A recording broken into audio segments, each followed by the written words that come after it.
What's up, everybody? And thank you for tuning in to another episode of the Becoming Kings podcast. I could not be more excited to have a good friend, Brian Yang, in the house here. He is what you would consider, I guess, according to your Instagram, Brian, it's life and spiritual coach. You're a transformational retreat facilitator. You're a light warrior. You're so many things from what we've talked about and what I've seen on social media. But thanks for being here, man. No, I'm very excited. I love talking about this stuff and just helping people, helping share insights about life and, one little step at a time. Yeah, 100%. It's just interesting to think about like how different might life be for you, for me, for so many of us that are listening or watching this, if we were born 80 years ago, Yeah. it's just crazy. We'd be like the weirdos. Yeah, I think so. And I think it's just it's like the right time. There's so much going on in the world, obviously, right now. So much that's happened literally in the last month. It's ridiculous. But then I think there's so much more. It just means there's more of a calling for this awakening. Yeah.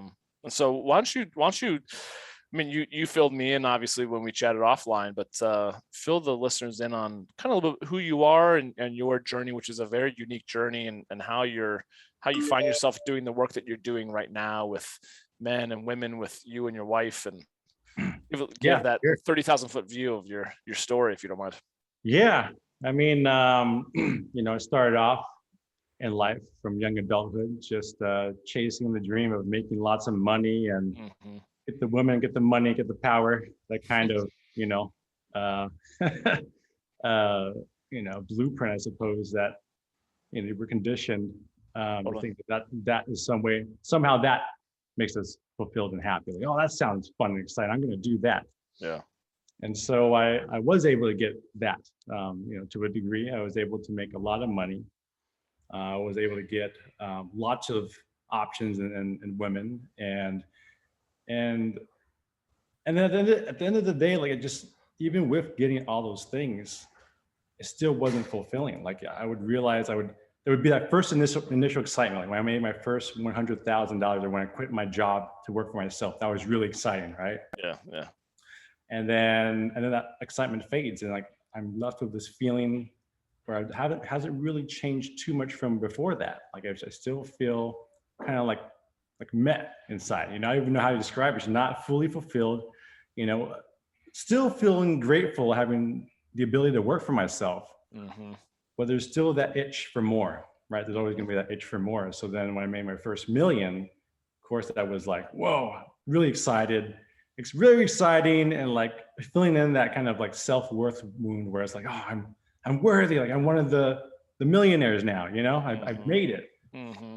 And then after a while, you get used to it, and slowly but surely, it just starts to become a norm. And then you're still left at your baseline, which was before, for me, was still feeling like it's just not enough. Like I need more, right? And you get caught in the cycle of thinking more is better. Okay, well then I need to make 2 million now, and then I need to make more than that, and then I need to have more women or whatever, and more of this external thing, this constant chase.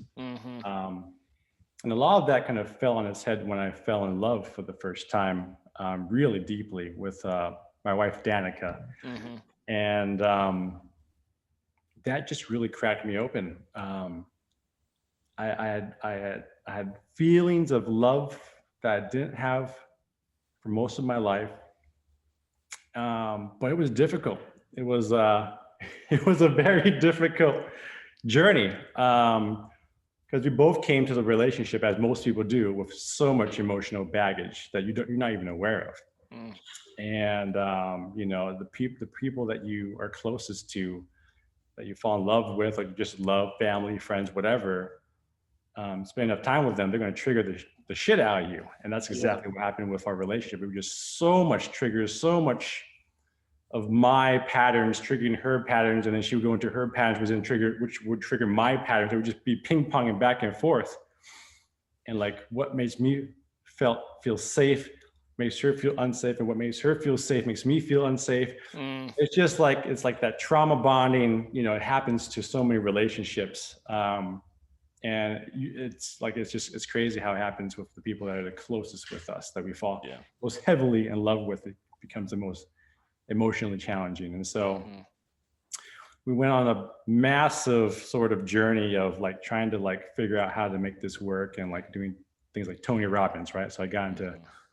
platinum with Tony Robbins.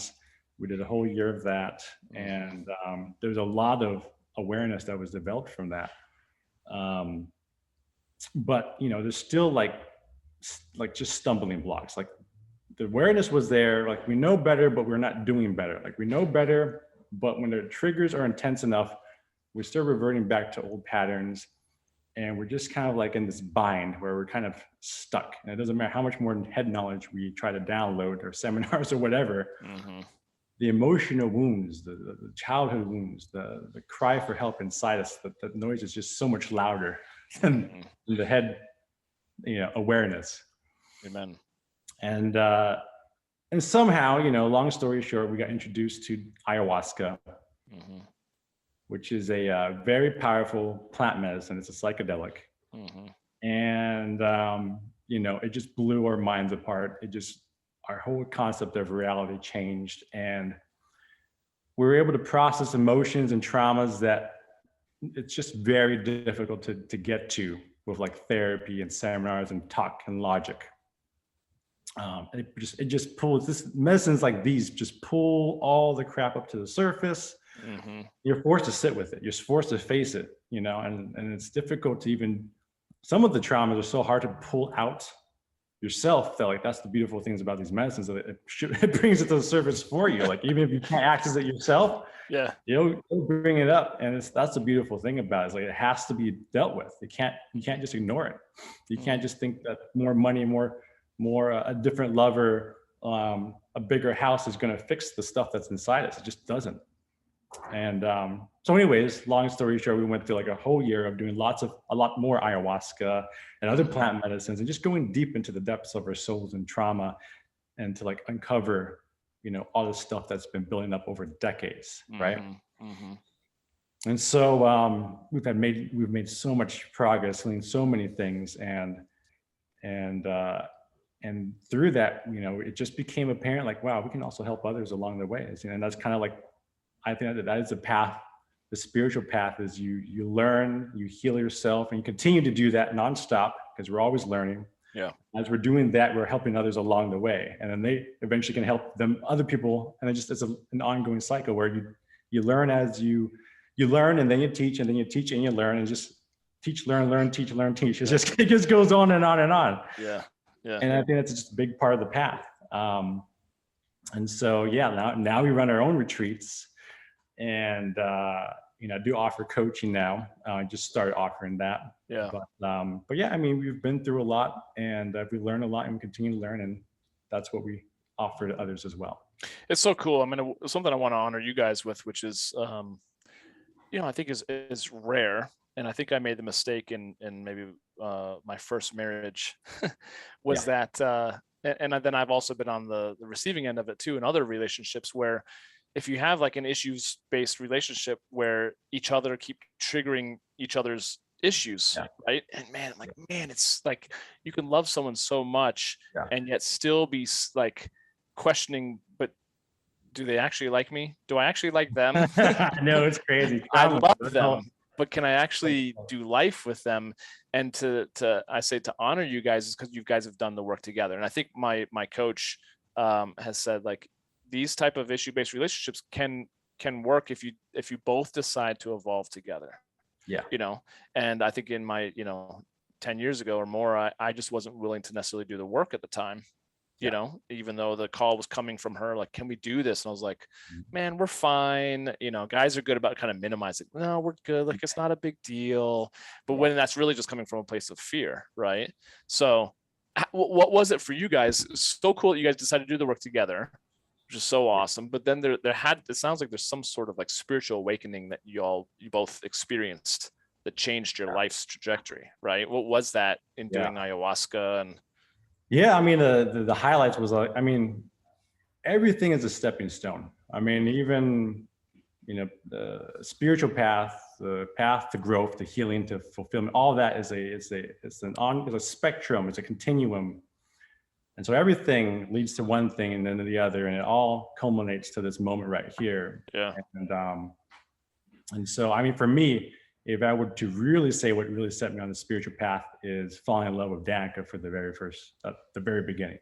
Even though it wasn't spiritual or anything like that fundamentally changed the course of my life completely. I was like single, bachelor style, I kind of mentioned it before, just wanted to be kind of a player and make tons of money and like be kind of like that, live an exciting playboy life, right? Yeah.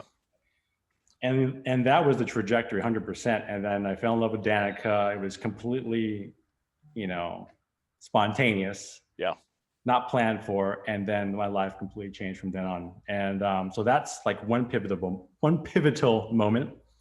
The second one was getting into Tony Robbins, which I think, as far as logic-based types of self-help, it's still very powerful to look at patterns and like get out of victim mentality and start to evaluate how I have the power to actually change my life. And then deeper than that was another coach that introduced us to the concept of emotional reality mirroring. Not that phrase exactly, but that's how they describe it. Is like our entire reality is a mirror reflecting our outer world is reflective of our inner world. I think I said that right. So what's inside us is going to be reflected outside of us, which is why we walk through life and get triggered by events, people, business, this or that, especially like people, especially the closer relationships. They're just mirroring back to us emotionally what's going on with the turmoil that's already within us. So when we're saying like, that person pissed me off, or that person betrayed me, or that one's a dick, or this person is like, ignorant, or whenever we come up with all these judgments, and it's all ways of us either trying to like reject and protect ourselves from the outside threat. But what the reality of that is, like, to flip that on its head, it's like that threat is not a threat, it's just a mirror showing to you the stuff that's inside you already that needs to be felt and dealt with, and it will happen over and over again. So, translating that to our relationship, Danica and I, it was the most profound thing to know that, like, oh, if she's triggering me, it's not just about the things she did and the logic and my rationale around like what she did. Like, oh, she shouldn't have done that. Like, oh, why is she showing reasonable? Like, oh, this or that. Like, all about calculating and criticizing and judging her. It's like, it's the reason why I'm manifesting that in myself is because I already have that emotional trigger to begin with within me. And it's like I already have a sense of lack of safety or self-worth. And so when she does a thing and that triggers that emotion, like, it's only triggering what's already there, and vice versa, right? So like, if I'm doing something which can be out of my own insecurities and it triggers her, then it's only just simply poking what's already inside her. You have relationship, you have people like fighting all the time about the woman not feeling seen and not feeling loved, or the men not feeling there's a bunch of, like, even Tony Robbins talking about, like, the men need to feel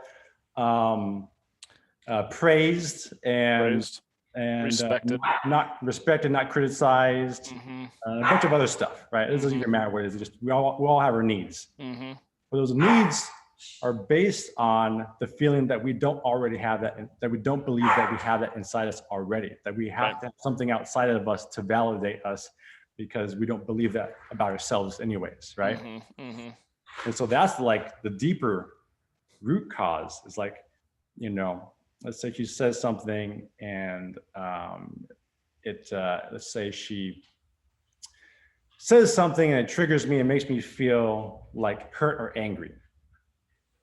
I only feel hurt or angry because I don't actually believe I have self-love or self-worth, and that my sense of self-worth is dictated on how people treat me, right? Mm-hmm. They Mm-hmm. treat me nice. Oh, I'm good. You know, if they give me praise, then I am respected. If they do this based on what they give me in terms of validation or whatever, that's determinant on whether I actually have it or not. But that's not true. It doesn't matter whether they give me praise or validation. I can actually have that self-worth, that confidence, that just that confident knowing that I am enough as I am, and I don't need validation, right? So like that shit plays out in relationships so intensely, where it's like we need the other person so badly to do the things, say the things, and do the things for us to make us feel whole and loved and all that. And they're doing the same thing for you. They're expecting you to do all the stuff for them so they can feel whole and loved. And you have two needy people coming together, trying to fulfill their, coming together with their empty cups, trying to expect the other person to fulfill each other's needs. And they're just simply mirroring to each other the emptiness that's inside both of them. And that's why these relationships just fall apart over and over, because it's what we all do. And it's natural to fall into that trap, but that's part of the healing path. The awakening is like really seeing the truth that that's not how it works. That's not the truth. The truth is remembering and noticing that I have all the love and all the self-worth within me right now. I don't need to like chase it. Right. So that was a big one, the mirroring. And then with the plant medicines, it then just made it just a logical concept. It made it a knowing, a feeling. Where it's like, okay, it's not only just a cool logical thing to think about. Now I know and I feel that that's true. This concept of mirroring, that we manifest our reality, and our traumas are simply a reflection of our own stuff that we need to kind of unpack and deal with, and not play the victim game of trying to orchestrate and control our environment, our people around us, to fulfill that emptiness inside us. Because that's what we're all doing until we get to this point of awareness. Yep. Yeah. And then, I mean, the plant medicines, I think, is like so critical though, because like, it's just hard to get past the head knowledge until you get that feeling. Yeah. And I feel like when we were chatting again offline, and it totally resonates for me too, like so much of my life to this day, and I see it in a lot of men that I work with here in Denver too, is just that like everything has to be logical and measurable and observable. It's all has to fit inside this box. It's all has to be controlled. And just in the little bit of plant-based medicines that I've been starting to work with, that the huge epiphanies and awakenings that I've have had to do with kind of surrendering or letting go of that control and that kind of logic. You know, would you say that's a big part of it too, and why it's so special? Because your brain kind of goes off on a completely different direction than it normally would in its little groove, in its rut of logic. Yeah. So I mean, like, you know, it's also part of the masculine is to look at, to observe the world through a very logical perspective. True. Yep. But to balance that, it's the feminine energy inside us that needs to feel. And you know, there's a saying, you know, feeling is healing. And you can't think your way through healing. You can't think your way through the healing that needs to be done. Like, we have to experience and feel things. And when it comes to our trauma or all the limiting beliefs around it, we have to feel the trauma that had created those limiting beliefs, right? We can't just like be like, this is my limiting belief, this is my new belief, and then just keep trying to force your brain to like know the new belief. That's not the only way it works. Right. You have to feel the trauma and process the emotional trauma on an energetic level that created all those limiting beliefs to begin with, right? So yeah, I mean, it's natural. Like we have an ego that wants to survive, and it wants to calculate all these different ways to survive, and it's all different forms of control. In our modern world, it's not just about finding food to survive. It's like trying to find self-worth through money, the career, the lover, right, as a means of survival. But yeah, I mean, all of that is it's a complete illusion. But it's meant to be challenging though, you know, because that's how we expand our consciousness. I mean, that's another topic, but like the challenges and the traumas of life is kind of by design to crack our soul open and have a deeper depth and understanding to reality and consciousness, and to grow to the next level, whatever that is, you know, spiritually. It's interesting the conversation we're having, because I grew up as a Christian Scientist, and Christian Science. That what I do enjoy about it is that I was raised to believe that we are all born perfect in the image and likeness of God, rather than what I see a lot of religions saying, like, you're born a sinner, and then Yeah. all your entire life you're working to break that that belief. And that's such a challenging belief to overcome if you feel like you're a sinner, you're broken, Yeah. and that sort of thing. And so but the whole idea around Christian Science, at least for me, from what I understood and still understand, is like it really is all about consciousness. And we were always kind of taught to not do drugs, not to even like normal modern medicine, no alcohol, because all of that would affect our own thought process or consciousness, and being able to align ourselves with our creator. Yeah. Yeah. But now, having kind of moved my way through my own spiritual journey and using plant-based medicines, like the more I discover that, the more I'm letting go of that surrender, letting go of right or wrong, or the shame, the more healing, trauma healing is happening, Yeah. which is interesting, which just makes me think, like, okay, what part of what I learned growing up is healthy and works, and what other part of it just kind of fit into the dogma or the box of religion, for that matter. Yeah. So I'm kind of going off on a little bit of a tangent, but coming back towards consciousness, I feel like I just wonder, is there really any form of trauma? If a guy's listening to this and he's had a really, really challenging life or childhood, is there really any trauma that cannot be healed? I mean, that's a big question. I mean, my wife is, referred to my wife because she has had lots of trauma, Mm-hmm.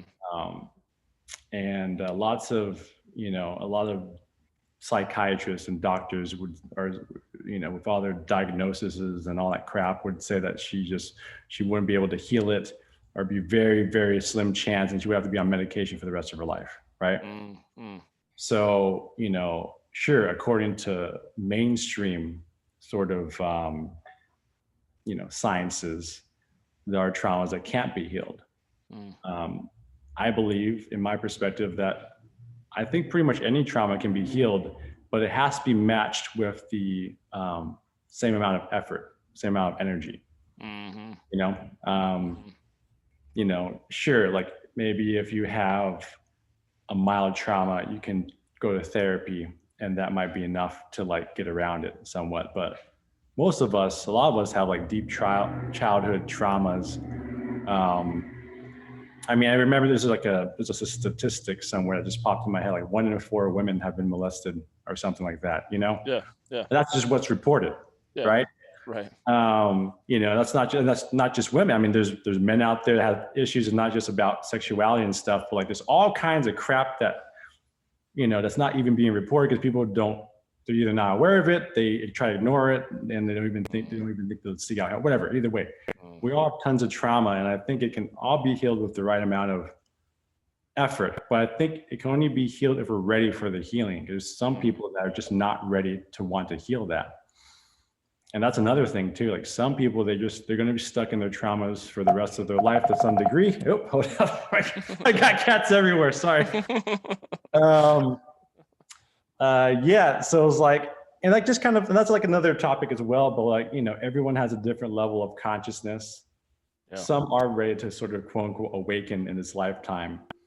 Others might take them a couple of lifetimes to get to the same point. And yeah, it talks about reincarnation and stuff. I mean, it's hard to talk about trauma without talking about how it's related to the whole, right? So it's I do believe in reincarnation. I think if you think about the length of the universe, or the age of the universe being billions of years old, our lifetime is 70 to 80 years. It's going to be longer, of course, with modern medicines and whatnot. But that's just that's this. It's a blink. It's a snap. It's a flash of light. It's freaking nothing. It's a grain of sand and a entire beach, and even that's not even proportional. Right. And so the thing that we just have this one lifetime to experience life and to learn from it and whatever, to evolve and grow, it actually makes no sense at all. actually makes a lot more sense that we come here. We have infinite souls that come here over and over to get what we can in one lifetime, and then what we can't get, we just take it to the next life and into the next lifetime, and we just grow incrementally from one lifetime to the next on an infinite spectrum of evolution of consciousness. That is actually one of the biggest things in my ayahuasca journey that I got, was the evolution of consciousness. And I was, look, before ayahuasca, I was like pretty much like atheist, agnostic kind of deal. I had to be, like you were saying, I had to be observable, measurable for it to be real. And that's just not true, because there's what we can observe and measure is limited. We're not able to observe and measure everything because we're in a limited reality. There's multiple dimensions and stuff beyond this that's way beyond our perception. And thank God for these psychedelics, or even like those who like really dedicated to like breathwork and meditation. I heard that they are able to access this as well. You're able to perceive beyond and realize, oh, this is just one limited layer of reality when there's so much deeper beyond. Right. So yeah, I mean, coming back to trauma, I think everyone can heal a trauma when they're ready to heal the trauma. Is probably a better answer. And there will be some that like consciously they're just not ready to like break from that, but maybe later in life, maybe in the next lifetime or whatever. I think everyone's evolving regardless whether they do it now or later. We're all in this together collectively, healing. I think that's a great answer, because I feel just intuitively too, and you said it too, like something that first shift for you is when you fell in love with Danica. And I feel like for me, and love being the answer, love has a way of making all things possible. Yeah. And so in that regard, I feel like, I have met lots of men who have really, really kind of overwhelming stories, and they've been through hell and back, or they're still in hell in many regards. And I like the idea that it's not like they're unsavable. That they are able to find that peace on the other side of the wilderness, so to speak. And I like the idea that if they jump into doing the work, doing something like a retreat with you, or however they find their journey, that the more that they let go of maybe that control, the more they might be able to find that healing, which I just feel like that there's a rate, it's proportional. Like the more you let go, the more healing and abundance there is on the other side. Yeah. It's like letting go of control is like emptying your cup and allowing the universe to flow in, fill it up with what it needs to fill up, Yeah.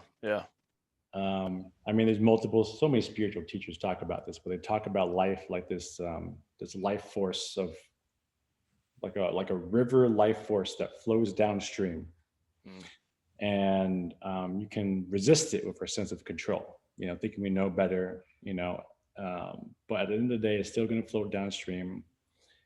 And it's better to let go of control, to surrender more, to be able to open yourself up to a lot more possibilities. And that's where life becomes a lot more magical. Because if we're constantly rowing upstream, life is a lot of work. You're going against a lot of resistance, and you're just making it harder on yourself, which also is part of an evolutionary path as well. Because sometimes we have to do that to realize, oh, that's not working, right? And then we learn to open ourselves up like we are, to surrender, and to like go with the flow of freaking life in the universe. It's going to present things to us that are going to be our greatest good, even whether it's challenging or blissful or whatever. It's going to be meant for our greatest good. And that's a great lesson that, for those that have control issues, there are things like plant medicines that really help. It's going to be painful, but man, does it help you learn to really let go of control and surrender and trust, right? And then that's the byproduct of surrendering, means you're also trusting in yourself and also God, the universe, this divine sort of matrix that creates everything, that puts all this stuff in motion. You got to trust. You got to have a trust in all of this, right? That you're gonna be taken care of, and that you're gonna figure it out. And and you know, I mean, there's also this sort of like, I feel like we all have like a divine path kind of laid out to us. You know, our souls come in and they know kind of like what we want to learn, what direction we're going to roughly go into. And that's happening kind of no matter what, to be quite honest. And so trusting in that process, that God, the universe, higher powers that are in play are taking care of us and moving us in the direction that we're meant to go through. Mm-hmm. It takes less pressure off in a moment to moment basis, like Mm-hmm. not having to put so much pressure on every decision we make. You know, like, yes, you know, do the best to make the best decision in the moment, but what happens, what will unfold from that decision, that's going to be meant for your greatest good. And that's kind of like, you know, it's going to be meant for you regardless. Mm-hmm. So I'm curious because kind of along that same vein, like you had to allow a big part of you or your old sense of identity to die.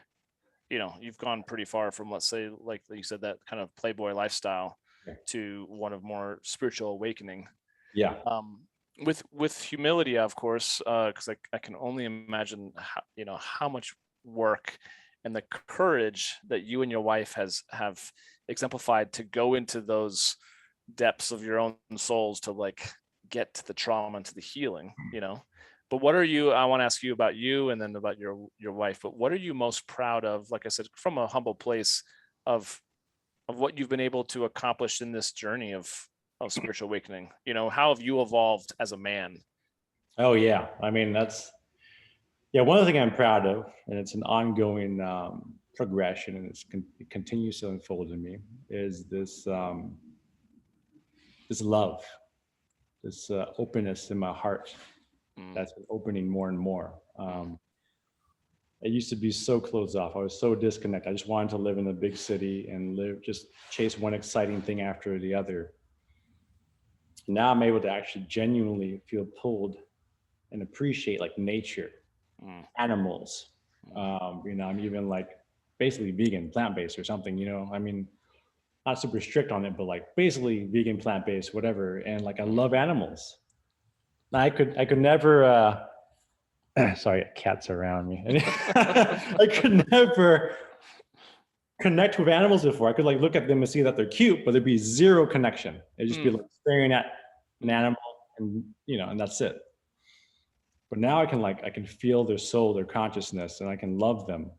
And that wasn't there before. And I have a lot more love, and obviously just, it goes for everybody. Like it's people in general, there's like so much less judgment towards people, because like I know that they're just a beautiful soul, their consciousness that's just trying to do their best, even if they're making mistakes or whatever. They might be doing something that seems shitty. They're still just doing the best that they can. They think they're doing the best that they think they need to do to survive. And just having more compassion, having more love for life and myself and everything, really. Like that's what I'm proud of, is that growing sense of love. Mm-hmm. Isn't that all that we all want? I mean, that's like like Tony talks about, we all want to be loved, be enough, and to be loved. And exactly. to realize that your capacity to give it is the same as your capacity to receive it. So absolutely, that's really, really cool, because I know I've certainly made a lot of progress in my, since 2009 when I first went to Tony Robbins. I first kind of had my eyes open, and yet I still judge myself so much, you know, and I judge others, and there's times that I find myself falling into that loving space, and there's times that I'm so far from it, right? And I feel such that sense of like, kind of like, what's the point of all this? And I feel like a lot of men that listen and that I connect with, they feel that way too. Like, what's the point of this whole life? You know? And then you hear from you, like, oh man, for me to actually feel moved by nature or animals or people, or not be triggered constantly by all those things, or feeling completely numb, that does feel like a life worth living, you know? Yeah, it's a complicated road. It can be difficult to get to this point, but you know, it gets simpler. It gets a lot simpler. And that's not to say I don't get triggered and I don't have judgments at times, as I'm able to catch myself quicker than before. But everything's on a path of gradual progression, Yes. right? Yes. So like a lot of people can, like, even with Tony Robbins or whatever, these types of work, they want to like do the seminar, like I want to go through 3 seminars or do this amount of work and then be done with, you know, that part of my life. Everything's on the progression.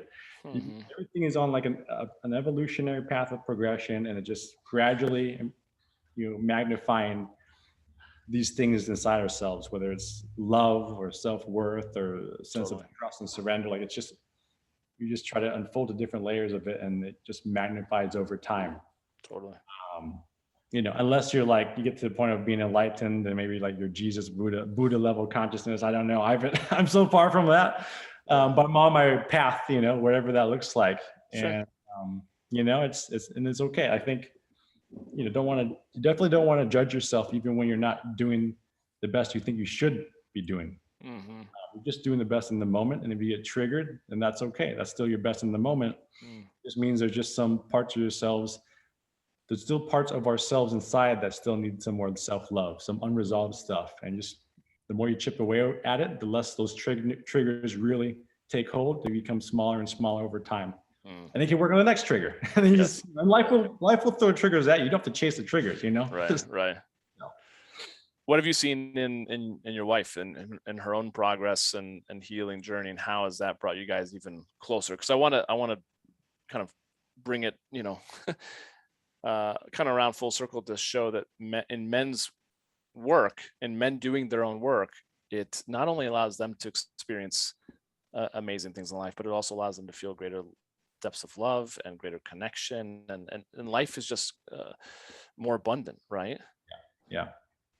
But yeah, with my relationship with Danica, I mean, she's transformed. I mean, I feel like every month she just is another part of it that transforms. Like, she's cool all the time. I mean, she's more hardcore than I am, but you know, we're in this together. So like when she does a lot of work, I do a lot of work. When I do something, she does something. Like if I go to retreat, she wants to do something, and we're always like finding things to kind of like go deeper. Because I mean, we treat this spiritual path not as a thing to do, but it is us, you know.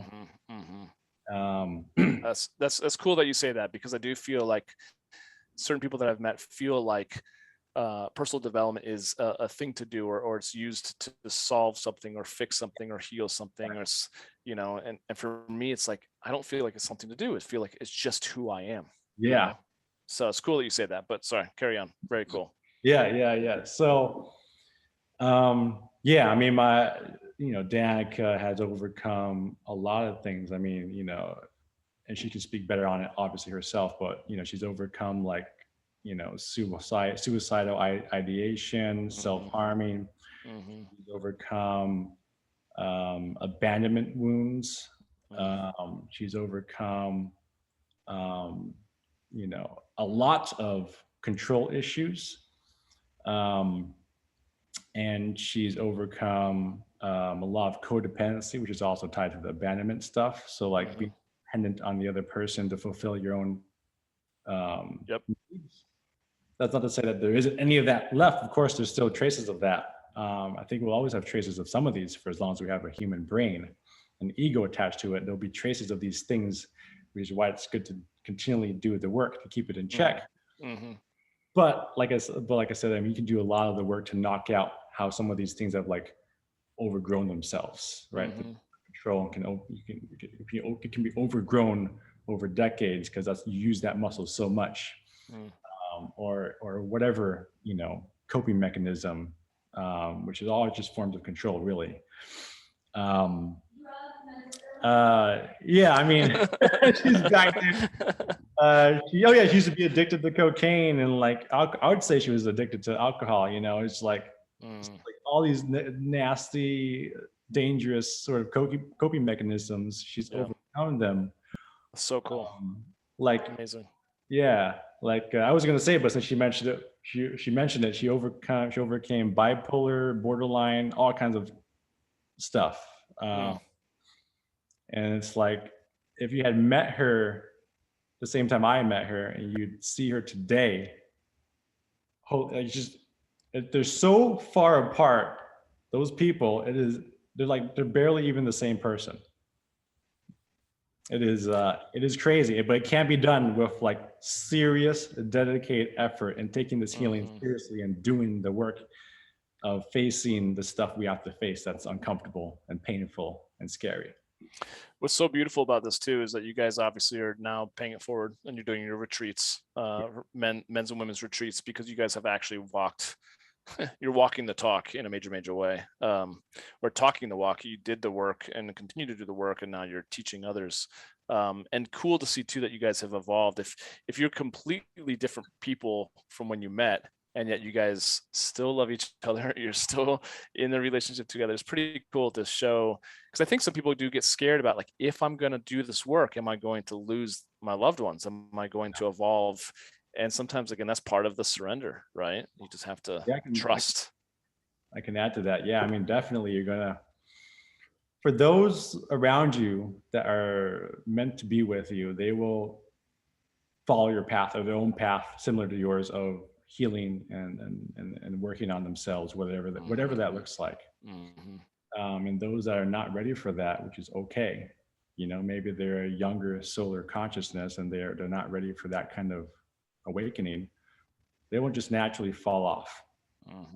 The energy will just dissipate, and they will just fall off, and that's okay.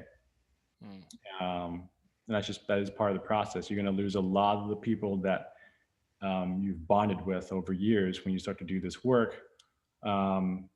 Because to be honest, a lot of the relationships and bonds that we make, friends or whatever, is based off of trauma. Totally. Right? Yep. They fulfill my needs because I feel empty inside, and somehow you fulfill their needs because they feel empty inside. Right? And once that core need starts to dissipate and you start to heal that, the things that attached you to those people start to dissipate, and something new has to emerge from that instead, right? Yeah. Their work, then they're naturally going to be in alignment with you. But if they're not doing the work, it's going to dissipate. And then, whether it's friends or family can be a real tough one for a lot of people, because so much codependency in our culture and all over the world with family ties. But yeah, I mean, it's just natural part of the process for sure. Yeah, I'm glad you bring that up. I think it's just good to acknowledge and good to hear you say. I think guys I can just hear them, see them nodding their heads. I'm like, okay, that's good to know. And that's just part of, again, the maturity of being willing to evolve, right? And follow your own path, and just not judge and have it all be okay. And talking more about the work that you guys are doing with clients, with your retreats. I noticed you obviously talked about ayahuasca. I've seen that you've done combo. Like what we don't have to get into the actual plant-based medicines, but what type of person is coming to a retreat or working with you? What are they, I'm sure that's a broad question, but what are the things that you really enjoy working on with people, and what are you guys really focusing on in some of the retreats that you're doing?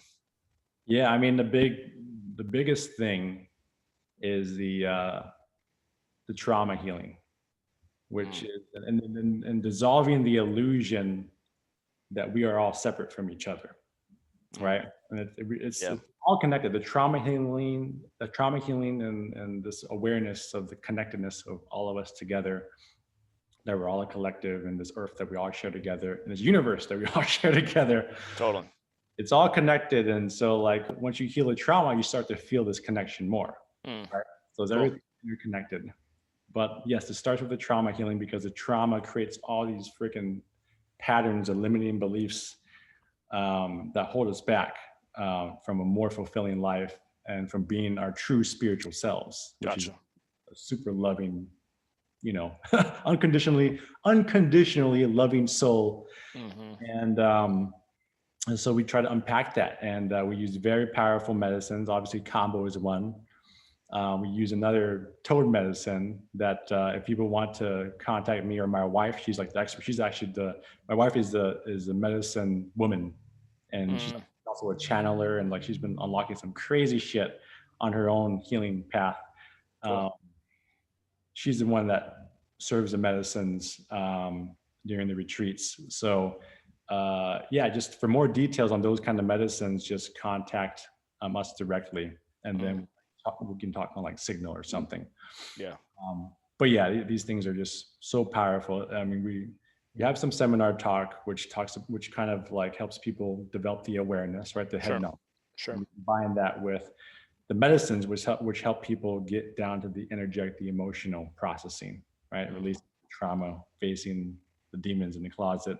And it is profound. It's very deep work. Yeah, I mean, we don't do ayahuasca, but we definitely recommend ayahuasca. It's a great, it's all over the world for that. There's a lot of great medicines out there, even if they don't go to me. There's so many resources out there for these plant medicines. It's great. It's beautiful. Oh, Danica feels comfortable talking about Bufo, so I guess I'll talk more about that. I mean, she's the main practitioner, so I'm just doing what she's comfortable with. Yeah. Well, yeah, I have heard of that, but I don't know a lot about it. Okay, so Bufo is 5-MeO-DMT. Yes. So ayahuasca, which is NN-DMT, is said to open the 6th chakra, which is, I believe, the pineal, however you pronounce it. Pineal gland. Pineal gland. I've heard pronounced so many different things with different ways. I'm just all mixed up. Either way, it opens that massively, and you're able to perceive crazy stuff, right? Different dimensions, entities, whatever. And they can also process a lot of trauma as well. But it's a lot of observation. You separate from what you're experiencing. You're observing. The Bufo, which is the 5-MeO-DMT, is said to open the 7th chakra, which is like our direct connection to God and the universe. And we literally become one with the experience that it triggers. Like it's like your ego is very common that people have like an ego death. Yes. Right? You've heard that before. Yep. Where your ego and your consciousness just disintegrates or blows up or whatever, and then you just feel you're just energy and you're connected to everything. It's like, it's beautiful. Like you don't have to do like decades of meditation in the mountains to achieve this. You can like get a taste of this with this medicine. And it's profoundly transformational because there's a lot of trauma healing in the body that happens as a result of opening these energies in us. Because yeah, I mean, the body has to release a lot of this trauma energy in order to like open a lot of these higher states of consciousness thanks to these types of medicines. So like some people are just crying, some people are crying out of gratitude even, some people are screaming, at the top of their lungs. One of our friends and client, during her experience, she was just screaming at the top of her lungs, "Oh my God, I'm gonna die, oh my God, I'm gonna die." But consciously, she wasn't observing that. She wasn't her consciousness completely like checked out, and the body was like literally separate from her consciousness doing his trauma release. So when she came back, she didn't remember any of that. She wasn't aware of any of that crazy stuff, but like the body had to like release that. And so I don't know, it's crazy because like, you hear people talk about how like the soul and the consciousness is different than the brain and the body, right? Yes. Yep. We actually experience that, like, oh, this meat suit is actually just a meat suit, including the brain. Totally. And soul and consciousness is a separate thing. It's just sitting inside it for now to have this experience. So like, yeah, I mean, these medicines are wild because it really shows you like the truth of that reality. Like we're just souls incarnating in these bodies and having that experience. This is very similar to some of the stuff that Dr. Joe Dispenza talks about, and also like pinging the pineal gland and the meditations that I've done in a few of his retreats that I've attended, without medicine, just through breath work and that sort of thing. But it's all kind of resonating to me, seeing that this is it's just an interesting process, and one that I feel like also resonates with what I heard from Tony from the very beginning, which is like all those traumas or the most of the memories that we can remember from our childhoods were just highly emotional moments, right? For good or for bad, right? And so that it's kind of like we have to almost meet it, what you said earlier, meet it with a similar or equal energy, or emotion Yes, to unlock other things and to exactly. replace trauma with love and healing. So really, really, really cool. So some of your the retreats you're doing, what do those actually look like? Just are they Yeah, I bigger mean, retreats? Are they more intimate retreats? What are they? Yeah. yeah, they're intimate retreats. They're very small. It's like, between like 5 to 6 people, Mm, and we do these medicines that we work with, but we also do like seminar talk where I talk about the stuff that I'm talking to you about now and go a little bit right. deep, go through examples. But my wife also plays the sound bowls, right? So sound healing, Cool. sound with the Sound vibration, bath. is also a great way to help move energies inside us, trauma and whatnot. And then we usually fill into the group and decide whether we do other forms of plant medicines that are not psychedelic, or we might do breath work. Hmm. We do meditations. What else do we do? Yeah, I mean, those are, I mean, the main things are the medicines that we work with. And then we also have integration time in between them. And so, a very big part of this work is also like integrating back into nature. So, I mean, we live in a very beautiful area with tons of trees. There's a river nearby, and so we do some integration with that. And Cool. yeah, no, it's a super powerful retreat. I mean, it's very common that most of our clients, consider it like the best weekend of their entire life. So Cool. That's it's awesome. great. We blow people apart and help them come back together. Yeah. I mean, that's it is on a whole nother level, obviously, than the life that you or I kind of lived before Mhm. so-called awakening, right? Even though I definitely feel like I'm still awakening each and every single day, Yeah, further I on don't that think on that we journey. ever like get to a point where we're like awakened. I think it's a constant unfolding. You know, Arrived. Yeah. wake up a little bit Yes. more Yes. gradually. Yes. So you never reach Yes. a point Yes. where Kind of I'm a peeling the onions. hmm? Yes. Mhm. Totally.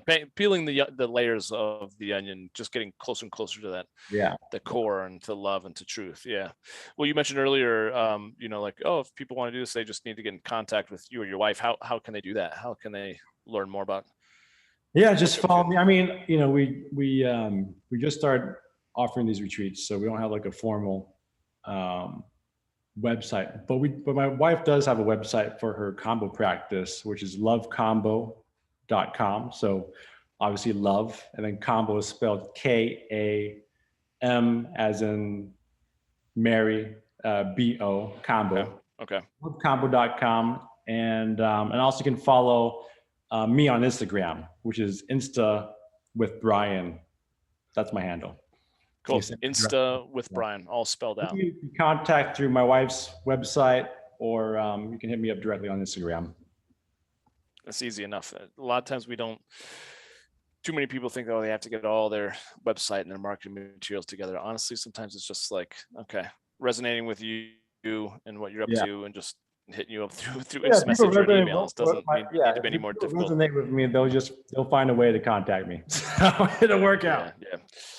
Yeah, dude. Well, I'm so again. I honor the path that you're on. I'm grateful that our paths have crossed. I'm gonna have to really consider coming out to one of your retreats myself. But just thanks for again, like I said, kind of talking the walk that you've been on, and I can just see it in your eyes and feel it in your energy of how powerful and how important this work is for you, but also for the people that you're come in contact with, for the world, for what it needs right now.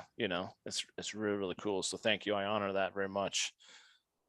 Yeah, no, thank you. I appreciate being on the podcast, and I love talking about this stuff. So thanks for giving the opportunity to talk about my life and what we're all about. Yeah. Yeah, I mean, that's what the work is about. Just healing herself and finding more self love that Yeah. we can offer 100%. ourselves and share with others. What I'm excited for, because I feel like this is kind of like a 101 conversation. And then as I start to do more work, and then maybe I can meet you on a 202 level or a 303 level and keep taking this conversation deeper and deeper. So this won't be the one and only time I'll have you on, but this is a really cool introduction. So thank you again very much. And man, if you're listening to this and this resonates with you, if you feel like you've got trauma that to Brian's point is really tough to kind of like think your way through, or therapy your way through. Plant-based medicines, even though I've done a little bit of it, I could just say it's pretty darn powerful. And the things that I think Brian and Danica are up to are definitely worth looking into. So hit them up on Instagram at Insta with Brian. And then if you happen to be a lady listening to this, you can connect with Danica at Danica. And then is it Gisvold? Gisvold. That's right. Gisvold. And also the website, you can get access to us both through the website. Just send an email on the contact form through lovecombo.com. Perfect. That's almost easier. Yeah, cool. Well, thank you again, man. I really appreciate it. We'll look forward to connecting on another episode of the Becoming Kings podcast. Thanks, Brian. No, loved it. Thank you. All right, guys, take care. We'll talk to you on the next episode of the Becoming Kings podcast. Take care.